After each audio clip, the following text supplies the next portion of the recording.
பாத்திருக்கேன் உங்களெல்லாம். பாத்திருக்கேனே. எது பிடிக்குமா? அவங்க பண்றதெல்லாம் பிடிக்குமா? பிடிக்கும். பிடிச்சிருக்கு, ரொம்ப பிடிச்சிருக்கு. யார் ரொம்ப பிடிக்கும் அதுல? ராமண்ணா. அண்ணா. ஓஹோ, நன்றி நன்றி நன்றி. எதுக்கு பிடிக்கும் அவரை? சும்மா சொன்னா விட்டுருங்க. அகராதி பிடிச்ச பயவிலாம் வந்து நிக்கிறாங்களே.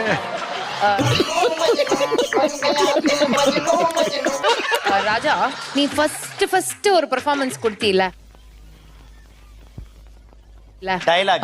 அந்த சப்போர்ட் வந்து இன்னைக்கு சௌந்தர்யாக்கு அவர் பண்ணணும் அப்படின்னு நான் ரொம்ப ஆசைப்படுறேன். எங்கே பேனர்ஜியை காணோம்? என்ன தேர்றாங்க? கண்டிப்பா சௌந்தர்யா வாங்க. சவுண்ட் இங்க வாங்கடா டே. Come here miss. அவரே உங்களுக்காக ஒரு டயலாக் வந்து டெடிகேட் பண்ண போறாரு. ரெண்டு பேரும் வாங்க. ஓ, நீ அப்படி வரியா? நான் டைரக்ஷன் சொல்றேன், வாங்க முன்னால வாங்க. பாரு சார் டைரக்டர் நீ வாமா முன்னால வா. படிக்கல உட்காருமா, நீ வந்து உட்காரு. சகல நிலைமை நினைச்சு ரொம்ப பரிதமா இருக்குப்பா.